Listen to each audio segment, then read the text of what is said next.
This story is titled, My Girlfriend's Child Falsely Testified Against Me and Led to My Prison Cell. Now that truth is out, they released me and she's begging for charges to be dropped, but I'm already executing my revenge plan. Hey Reddit, I'm 41 years old, and I've decided to finally share what is undoubtedly the craziest thing that has ever happened to me. This nightmare began about 18 months ago, though sometimes it feels like a lifetime has passed since then. At the time, I was working as a business consultant for major corporations. My career was solid. I'd built a respectable reputation in my field after years of hard work. I was at this fancy industry conference in Houston when my life took an unexpected turn. That's where I met Catherine. She was 38, confident, and immediately caught my eye during one of the keynote speeches. During the coffee break, I gathered my courage and approached her. We started talking, and the connection was instant. There was this natural chemistry between us that I hadn't experienced in years. We exchanged numbers and began dating shortly after the conference ended. Everything felt amazing at first. Like, seriously amazing. The kind of relationship you see in movies, but never quite believe happens in real life. We clicked on every level. Intellectually, emotionally, physically. For the first time in a long time, I felt like I'd found someone who truly understood me. A few weeks into our relationship, Catherine mentioned she had a son from a previous relationship. I won't lie. I was pretty nervous about that revelation. I'd never dated anyone with a child before, and I wasn't sure how to navigate that kind of dynamic. But she spoke about him with such love that I became curious to meet this important part of her life. Her son Lucas was 7 years old, a smart kid, somewhat shy but genuinely sweet. When Catherine introduced us, he was hesitant at first, hiding behind her legs and peeking out at me with cautious eyes. But it didn't take long for him to warm up. Catherine explained that Lucas's actual father was a complete deadbeat who kept cycling in and out of rehab, never providing any stability. Without intending to, I soon found myself becoming the only reliable adult male figure in Lucas's life. I want to be clear. I wasn't trying to replace his father or force my way into a dad role. Our friendship developed naturally. He would show me his Nintendo games, excitedly explaining the characters and rules. He'd tell me about school, his friends, his teachers, normal kid stuff that became the foundation of our relationship. I'd listen, genuinely interested in his world, and he seemed to appreciate having someone who took him seriously. Meanwhile, I continued working at my consulting job. I had busted my ass to get where I was professionally and enjoyed the perks that came with it. Company car, great benefits, respect in my industry. Catherine worked as a medical receptionist, not making much despite her hard work, but doing her best to provide for Lucas on her own. As our relationship deepened, I started helping out here and there. Nothing major at first, just picking up groceries sometimes or getting Lucas some school supplies he needed. Their living situation was far from ideal. A tiny apartment in a rough neighborhood where the heating barely worked in winter and the neighbors were constantly fighting. Catherine often talked about wanting to move somewhere better, but her salary made that impossible. In contrast, I owned a nice 4-bedroom house in one of the city's best neighborhoods. After dating for over a year with things going strong between us, I started considering whether they might move in with me. The idea made sense. I had the space, and they were already spending most weekends at my place anyway. Around this time, I noticed that Lucas was struggling with science at school. His report card showed below-average grades, and Catherine mentioned he was having trouble keeping up. I offered to help with his homework, and soon we established a routine where I'd sit with him at the kitchen table a few evenings each week, patiently explaining concepts his teachers had rushed through. It turned out that Lucas was actually quite bright. He just needed someone to take the time to break things down for him properly. His teachers noticed the improvement almost immediately.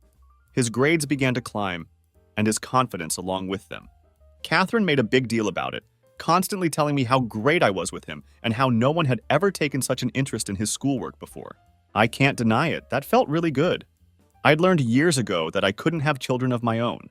It was a difficult reality I'd come to terms with, but having this kid look up to me, seeing him get excited to show me his good grades, meant more than I could adequately explain. There was this pride I felt that I'd never experienced before. Watching him succeed and knowing I'd played some small part in that. Catherine seemed incredibly grateful for everything. She was always telling me how I'd changed their lives, how different things were since I came into the picture. We developed this comfortable routine that felt surprisingly natural. I'd come over after work most days, and we'd have dinner together as a family. Afterward, I'd help Lucas with his homework while Catherine cleaned up. Sometimes we'd all watch movies together. Lucas nestled between us on the couch with a bowl of popcorn. Just normal family stuff, you know? The stuff you. On weekends, we'd visit the local aquarium, catch the latest Marvel movies, or play board games at my house. It felt like we were building something real, something lasting. Catherine started talking about future plans, how she might quit her job if we moved in together, spend more time with Lucas, maybe even go back to college herself to pursue a career in healthcare administration. It all sounded pretty good to me. I had the space in my home, was doing well at work, and they were already spending most weekends at my place anyway. The transition seemed like a natural next step. Looking back now, I was such an idiot. Everything seemed so perfect. A single mom working hard for her kid, a sweet child who just needed a positive male role model, and me thinking I was this great guy helping them out. It's the classic setup, isn't it? But when you're in the middle of it, when you're watching this kid grow and develop, when you genuinely believe you're making a difference in someone's life, you don't see the red flags waving right in front of your face. I remember this one time when Lucas had a big science fair presentation at school. His father had promised to come, had even told Lucas they'd get pizza afterward to celebrate. Of course, he never showed up, not even a text message to explain why. I found Lucas sitting alone on the steps outside the gymnasium, trying so hard not to cry, clutching his project on the solar system that had earned him an A. I took him for that pizza myself, told him how proud I was of his project, how impressed I was by how much he knew about the planets. The way that kid smiled when I praised his work, man, that stuff felt real. It makes it hard to believe that any of it was part of some elaborate plan. We were even planning a vacation together. Lucas had never been outside the country, and Catherine had found this great deal for a week in Italy. I was going to cover most of the expenses, but she insisted on contributing what she could. That's another thing that made it all seem legitimate. She never just took handouts. She always tried to pay her way when possible, even if her contribution was smaller than mine. But yeah, that's how everything started before it all turned into absolute hell. Things started getting weird about 3 months before everything exploded. Looking back now, I can see how Catherine was methodically setting everything up, but I was too stupid to notice it at the time. Too blinded by what I thought we were building together. Catherine suddenly developed this intense interest in my work. Not just casual questions about my day, but detailed inquiries about our client database, security protocols, and how we handled sensitive information. I thought she was just showing interest in my career, maybe even considering getting into consulting herself. What an absolute idiot I was. She began having constant emergencies with her laptop. Her computer would mysteriously crash, or she'd claim to have forgotten her password, always resulting in her needing to use mine. She'd ask to check her email or do some online banking, always when I was around at first. Then she found reasons to use it when I was in the shower or cooking dinner. I should have noticed how quickly she'd close everything whenever I walked back into the room, but I trusted her completely. She got sneaky about my phone, too. She was always coming up with these seemingly innocent reasons to access it. Honey, show me those vacation pictures again, or let me add my new work number to your contacts. Small stuff that didn't seem suspicious at the time, but she was watching me put in my passcode every single time, memorizing it. The money issues started ramping up as well. She'd been having these temporary financial problems throughout our relationship, always with a convincing explanation, always promising to pay me back. Around this time, she started dropping hints about combining our finances. She claimed it made sense since we were planning to move in together. She began suggesting that we add her name to my accounts, just in case something happens to you, or for Lucas's sake. One day, I caught her taking pictures of papers in my home office. She played it off incredibly smoothly, claiming Lucas wanted to draw me something and needed to know how to spell my full name and address properly. She even showed me this cute card he'd made later that evening. She really got Lucas involved in her scheme, but in this subtle, manipulative way. The kid suddenly started having all these elaborate school projects that conveniently required expensive supplies or a new laptop for his homework. It was always framed in a way that made me look like the bad guy if I refused. I mean, what kind of person says no to helping a child with their education, right? The worst part was how she used my work schedule against me. She knew I had this huge project coming up that would require me to work late for several weeks. She started planning all these family dinners and events, constantly telling me how sad Lucas was that he barely saw me anymore. It was a masterful guilt trip that made me feel terrible for working so much, even though my job was what funded our comfortable lifestyle. She even started interfering with my friendships. She'd make little comments about how my best friend Mark seemed strange around her or how my sister didn't really like Lucas. She was planting these tiny seeds of doubt, subtly working to isolate me from my support network and make me trust her more than anyone else in my life. She began showing up at my office with lunch, getting to know my receptionist and colleagues really well. She was incredibly friendly with everyone, building up this image of the perfect, supportive girlfriend. She even had Lucas make Christmas cards for my entire team. Everyone at work thought she was amazing. My boss kept joking about when I was going to propose, telling me I'd found the one and shouldn't let her get away. Then this weird thing started happening with my mail. I began noticing that certain things weren't arriving: bank statements, credit card bills, important financial documents. Catherine volunteered to collect my mail when I was working late, claiming the mailman kept mixing up the boxes in our building. She suggested things had probably just gotten lost in the system, and helpfully offered to set up paperless billing to solve the problem.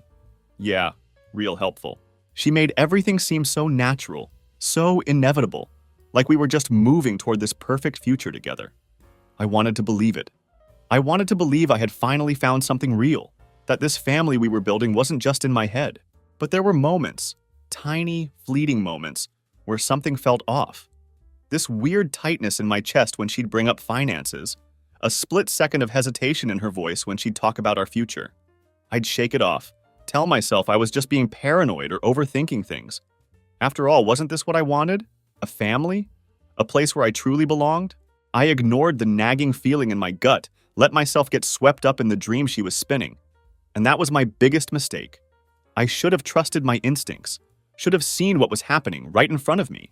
But I was so desperate to believe in the life we were creating that I willfully blinded myself to the truth. The last few weeks before everything fell apart were filled with what I now recognize as carefully orchestrated moments designed to lower my defenses even further. I noticed how Lucas started calling me Dad by accident, then looking embarrassed as Catherine smiled warmly at the slip. Those moments felt special at the time, like I was truly becoming part of their family.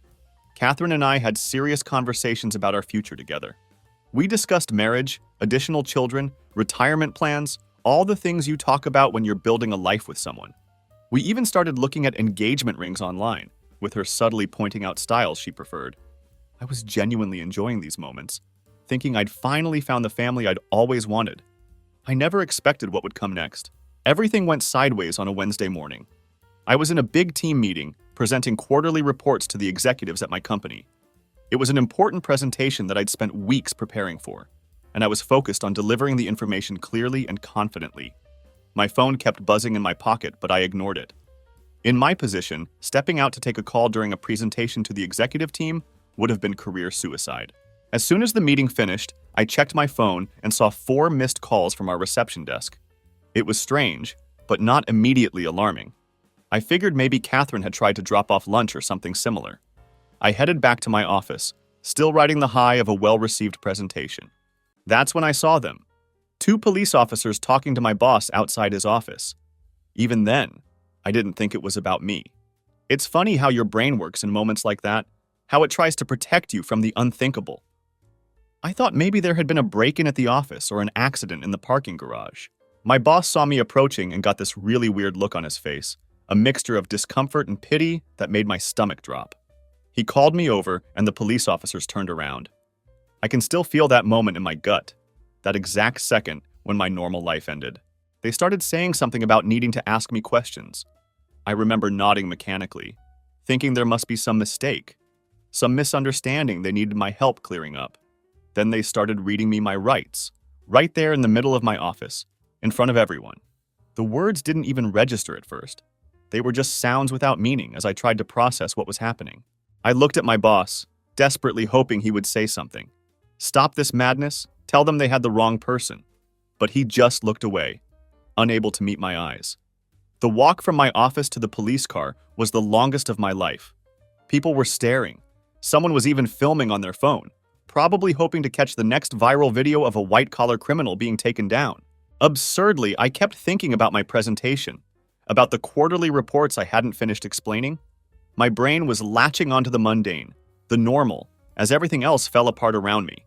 It seems stupid now. Your whole life is collapsing, and you're worried about work stuff.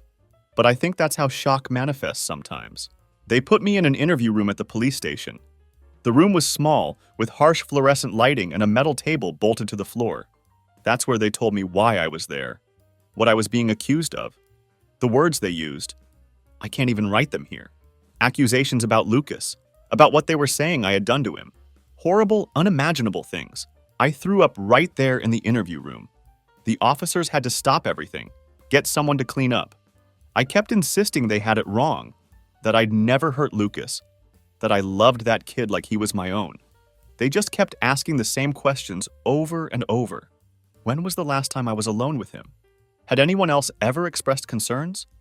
Was I ever inappropriate with him? Each question made me feel sicker than the last. I couldn't believe what was happening. 12 hours. That's how long they kept me there. 12 hours of the same accusations, different officers, same questions. No phone call, no contact with anyone, just me in that room, trying to understand how my life had turned into this nightmare. When they finally let me out on bail, I couldn't even go home. It was part of the conditions. No contact with Catherine or Lucas. Stay away from their home. Stay away from his school. They took my passport, my work laptop, my phone, saying they needed to check them for evidence. I felt like I was living in some horrible alternate reality, where everything familiar had been twisted into something unrecognizable. I ended up at this cheap motel near the police station. I couldn't face calling any friends yet. What would I even say? Hey, buddy, I've been accused of the worst thing imaginable. Mind if I crash on your couch? The motel clerk looked at me strangely when I checked in, probably because I was still wearing my work clothes from that morning, but looking like I'd aged about 20 years in a single day. That first night alone in the motel, I don't even know how to describe it.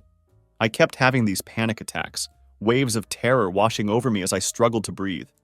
I couldn't sleep, couldn't eat, couldn't think straight. My mind kept racing, replaying every interaction I'd ever had with Lucas, searching for anything that could have been misinterpreted. I kept thinking about Catherine too. Was she okay? Was Lucas scared? Did Catherine really believe I could have done something so monstrous? Every time I closed my eyes, I saw the faces of my colleagues as I was led out of the office. The shock, the disgust, the immediate assumption of guilt. It was unbearable. The next morning, my boss called. His voice was stiff, professional, completely different from how we'd spoken during the 5 years we'd worked together. He informed me that they were putting me on gardening leave while everything gets sorted out. This was corporate speak for, we're removing you from the workplace but still technically employing you until we figure out how to fire you without getting sued. It struck me how quickly everything had changed. This was the same man I'd shared BBQs with, the one who'd bought champagne to celebrate when I landed the Peterson account. We'd built the department together, worked late nights side by side, celebrated promotions together. Now he couldn't even bring himself to ask if I was okay or if I needed anything. He spoke to me like I was a stranger, or worse, like I was already guilty. I started noticing people unfriending me on social media almost immediately. Colleagues I'd worked with for years, friends I'd known since college, even some extended family members, all dropping me one by one without a word, without a question, without giving me a chance to explain. Nobody asked for my side of the story.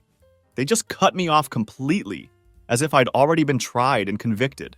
The worst part was that I couldn't even be angry at them.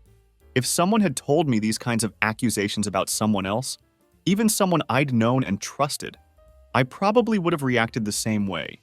That's what makes these accusations so uniquely destructive. Even if you're completely innocent, just being accused changes how everyone sees you, forever. When I tried to get money out to pay for another night at the motel, my card was declined. Checking my banking app, I discovered my accounts had been frozen pending investigation. With nowhere else to turn, I had to call my sister, tell her everything, and beg her to lend me some cash. She helped me, but I could hear it in her voice. That tiny bit of doubt. Her own brother, someone she'd known her entire life, and still there was that "what if" lingering in her mind. That's how my life completely fell apart in less than 24 hours.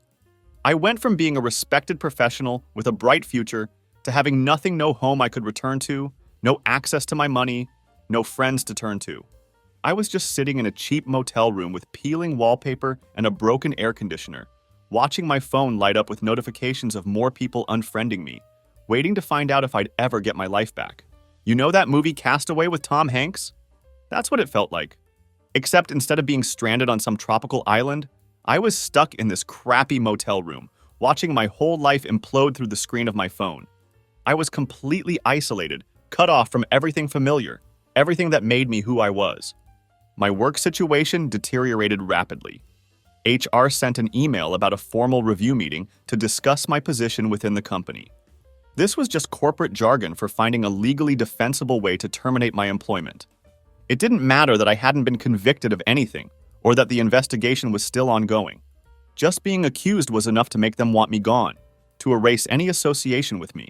I started noticing how differently people treated me when I ventured out. One morning, I went to my local coffee shop, a place I'd been going for years. The owner, this older gentleman who usually chatted with me about hockey scores and weather forecasts, just stared at the floor, refusing to make eye contact. He handed me my change without letting his fingers touch mine, as if I were contaminated. News travels fast in a small community, and the whispers had clearly reached him. The abandonment by my colleagues hurt deeply. These were people I'd worked alongside for years, had drinks with after difficult projects, attended their weddings, brought gifts to their children's birthday parties. They all just disappeared from my life without a word. My phone, which used to buzz constantly with workgroup chats and messages, fell silent. The absence of communication was deafening.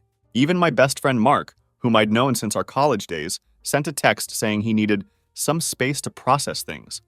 As if I was the one who had betrayed him. As if I was the one who had done something wrong. 20 years of friendship, and he couldn't even call me? Couldn't even give me the benefit of the doubt. The police interviews were the most grueling part of this nightmare. They would call me in randomly, sometimes with only an hour's notice, and ask the same questions over and over again. They were always trying to trip me up, to catch me in a lie or inconsistency. But how do you prove you didn't do something? Every answer I gave just seemed to make me sound more guilty to them, no matter how I phrased it. I had to get a lawyer, which cost me almost all of my remaining savings that weren't frozen. He kept advising me to document everything, keep detailed records of all interactions with the police and my employer. He said we needed to build a case, but I was too numb to care. My life was already in pieces. Even if I proved my innocence beyond any doubt, how could I ever come back from something like this?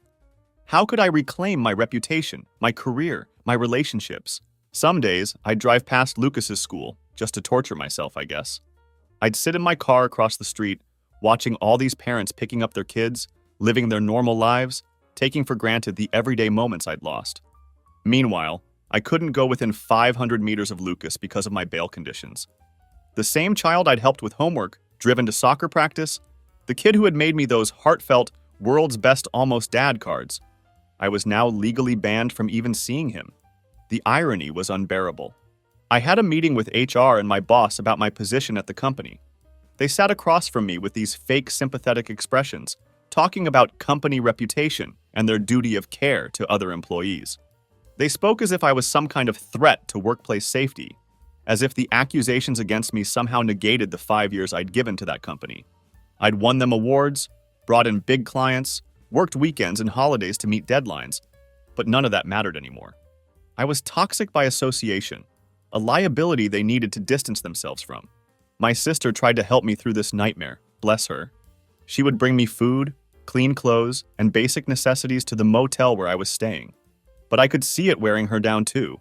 The whispers from her friends, the awkward questions, the sidelong glances when she mentioned her brother. One day, she broke down crying in my motel room. Through her tears, she asked me if I was sure I hadn't done anything inappropriate with Lucas, even by accident. That's when the full weight of my situation truly hit me. If my own sister, who had known me her entire life, had doubts about my character, what hope did I have with anyone else? Eventually, one day everything changed. I was sitting in that motel room, staring at the water stain on the ceiling that had become my constant companion for almost 3 weeks. My phone rang, displaying the number of the police station. My heart immediately started that crazy pounding rhythm I'd become accustomed to whenever they contacted me. Every previous call had meant more questioning, more accusations, more hours spent defending myself against horrific claims. But this time was different. The officer on the line, the same one who had arrested me, asked me to come down to the station. His voice lacked the hostile edge I'd grown accustomed to. There was something different in his tone, something that gave me the first flicker of hope I'd felt in weeks. So I dragged myself down there, expecting yet another round of the same questions that had been asked repeatedly. Instead, they took me to a different room, more like an office than the stark interrogation room I'd become familiar with. A detective I hadn't met before came in, choosing his words carefully, as if walking through a minefield. He said they had received new information and developments in the case. I sat there, mentally bracing myself for some new accusation, some additional horror they'd discovered. That's when he delivered the news that changed everything. Lucas had admitted he made it up. Just like that. Apparently, during a follow-up interview with a child psychologist, Lucas had broken down and told them the truth. But here's where the situation became even more disturbing. Lucas told them who had really hurt him. It wasn't me. It was his cousin, Catherine's nephew, a boy only 12 years old himself. I sat there in stunned silence, unable to process what I was hearing.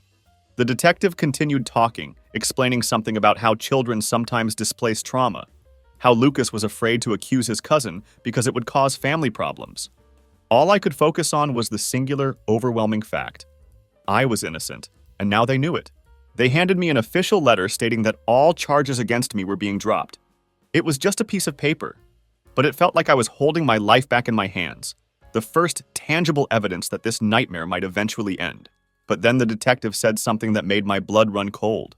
He mentioned they had found some other concerning elements during their investigation and asked if I'd noticed any unusual activity with my accounts.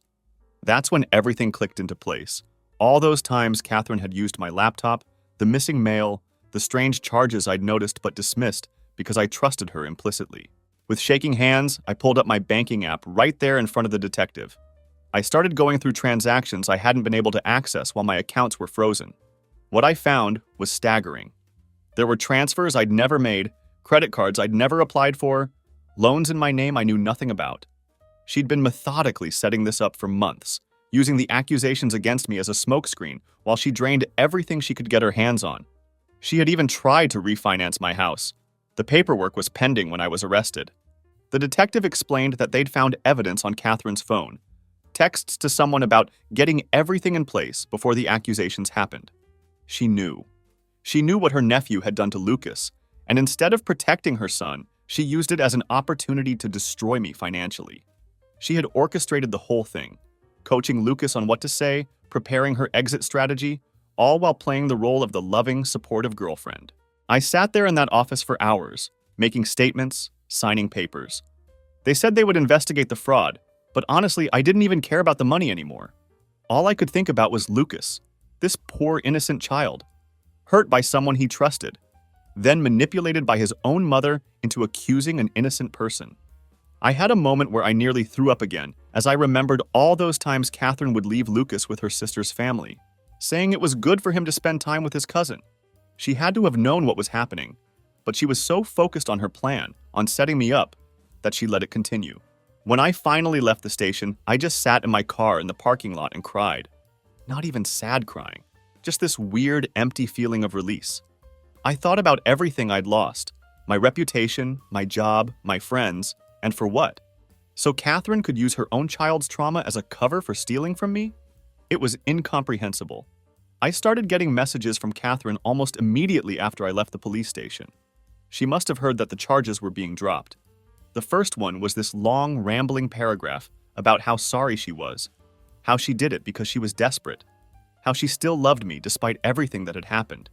It was followed quickly by another, claiming she would pay me back everything she took. She just needed time to get the money together. Then came one begging me not to press charges against her, playing the "Think about Lucas" card. That last message really got to me. She was still using her child as a shield even now. Lucas, who'd been through absolute hell, who she had forced to lie to the police, who she had used as a pawn in her sick game. That's when the anger really hit me. Not primarily for what she had done to me, though that was certainly bad enough, but for what she had done to her own son. What kind of mother sacrifices her child's well-being and mental health for financial gain? I called my lawyer from the parking lot of the police station, my hands still shaking with rage as I relayed everything that had happened. He immediately started talking about civil suits, criminal charges, restraining orders, the full legal arsenal we could deploy against Catherine. But all I could think about was Lucas. I asked if there was any way to make sure he got the help he needed. Real, professional help, without me having to see Catherine again.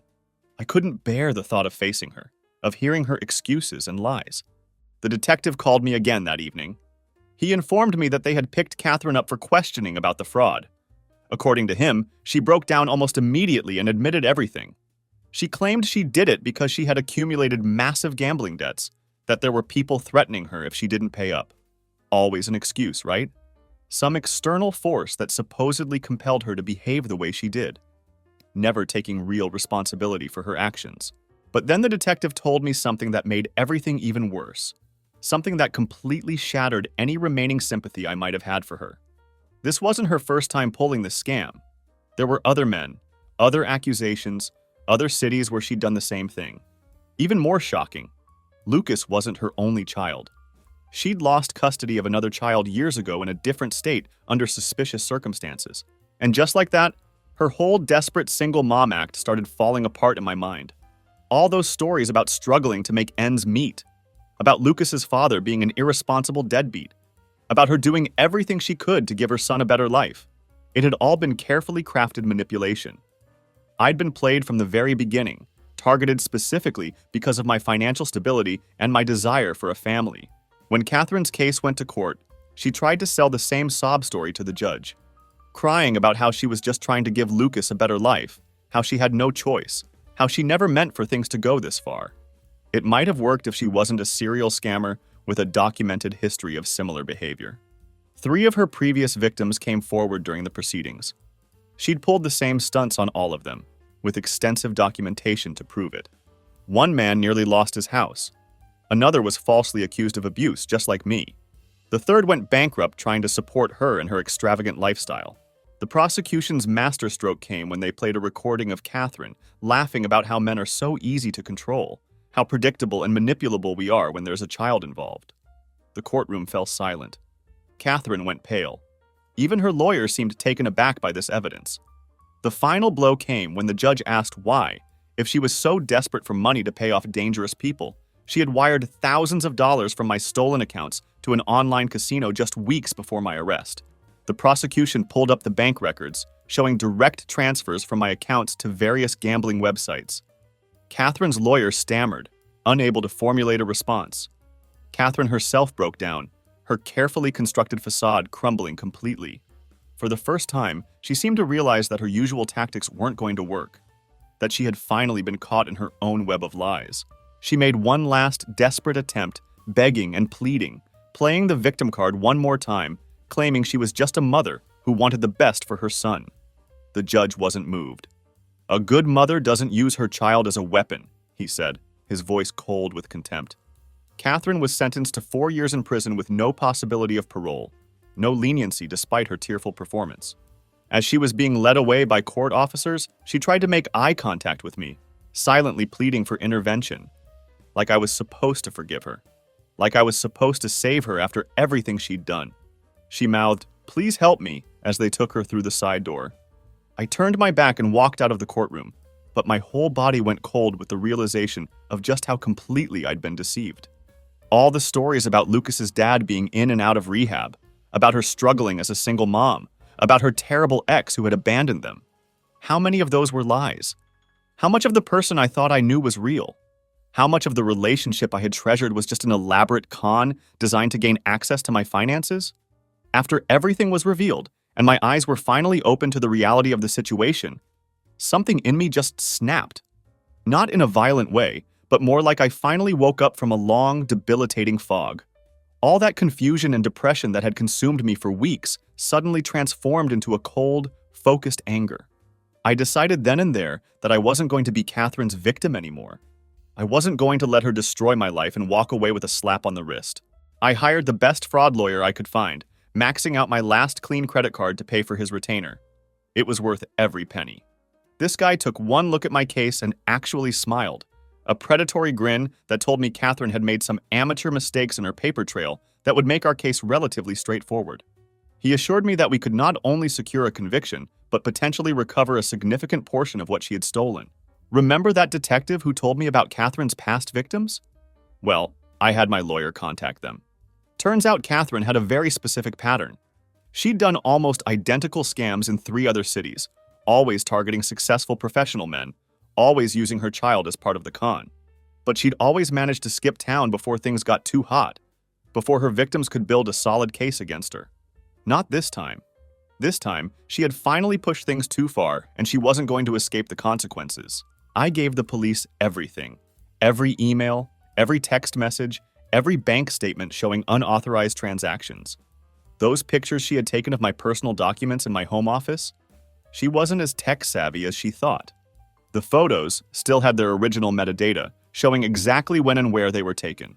My lawyer called it a paper-perfect fraud case, practically textbook in how clearly it demonstrated her criminal intent. Then I went after my company for how they had treated me during the ordeal. While I was sitting in that motel room thinking my life was over, I'd been meticulously documenting everything. Every conversation with HR, every email from management, every meeting where they discussed my future with the company. I had records showing how they had tried to force me out before any conviction, how they had treated me as guilty from the moment allegations surfaced, with complete disregard for the presumption of innocence. When my lawyer reviewed this documentation, he actually laughed out loud. He informed me that they had violated about 6 different employment laws, from wrongful termination procedures to discrimination based on unproven allegations. We arranged a meeting with HR and the regional manager. I brought my lawyer along, and you should have seen their faces when he walked into the conference room with his briefcase full of evidence. Suddenly, all that talk about protecting the company's reputation vanished. It was remarkable how quickly they changed their tune when they realized I could sue them for unfair dismissal and discrimination. Catherine continued trying to contact me after her sentencing, sending messages about how sorry she was, how she would pay me back everything, how she desperately needed my help. I never responded directly to her. Instead, I forwarded every message to my lawyer and the police, letting each desperate plea dig her hole even deeper. Then I discovered she had started bad-mouthing me on social media, playing the victim and claiming I had somehow set her up. Perfect.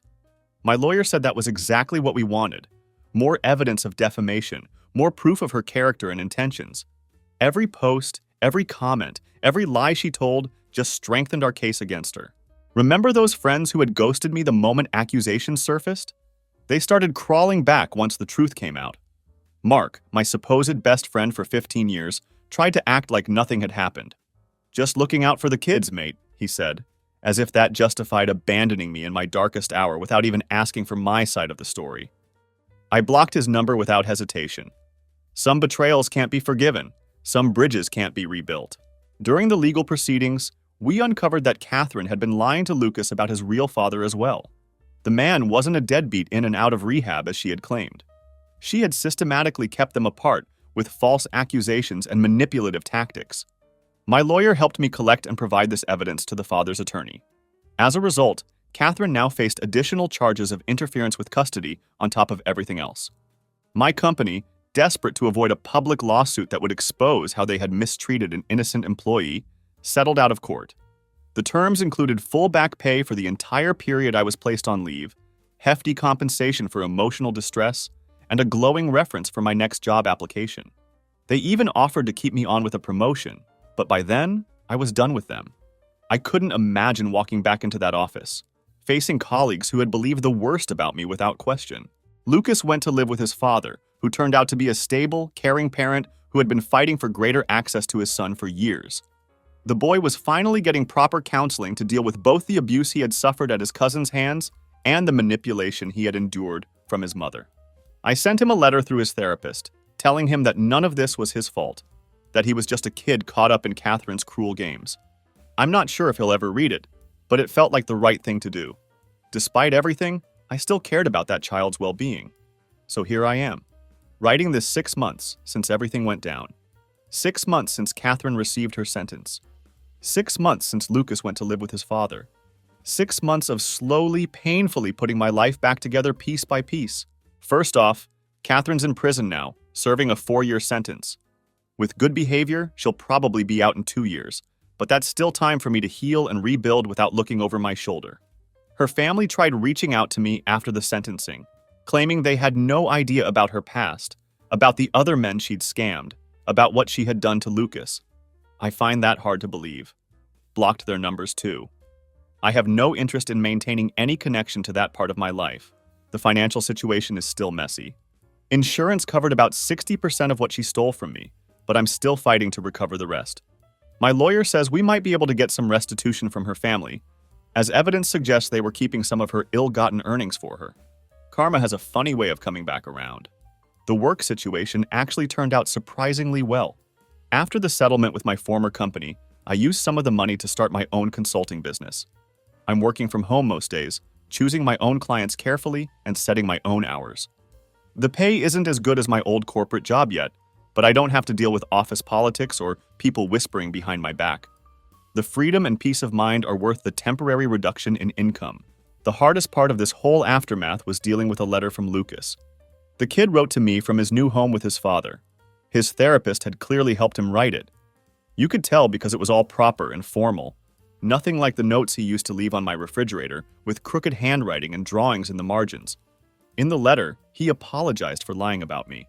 He explained that his mom had told him he had to do it, or bad people would hurt them. He said he missed me and the times we spent together. It took me nearly 20 drafts to write back.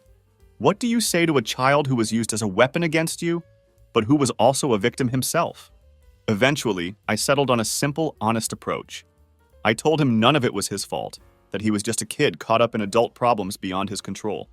I said I was glad he was with his dad now and getting the help he needed. I didn't promise to stay in touch, though. Some doors are better left closed for both our sakes. The memories are still too painful, too complicated. I ended up moving to a different city altogether. There were too many memories in my old town, too many people who knew the story, but not necessarily the truth. I found a nice place up north near the ocean.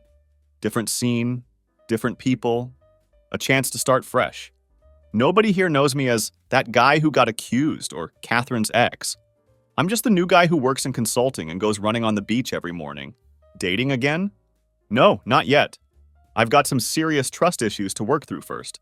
Plus, I've made a conscious decision to avoid relationships with single mothers for the foreseeable future. Maybe forever. Call it trauma. Call it learning from a painful experience. Whatever the label, I'm not ready to put myself in a similar situation again. The funny thing is, some good actually did come from this whole ordeal. It showed me who my real friends were. My sister stood by me even when she had doubts, even when it would have been easier to distance herself from the situation. And there was this guy, Peter, from my old rugby club.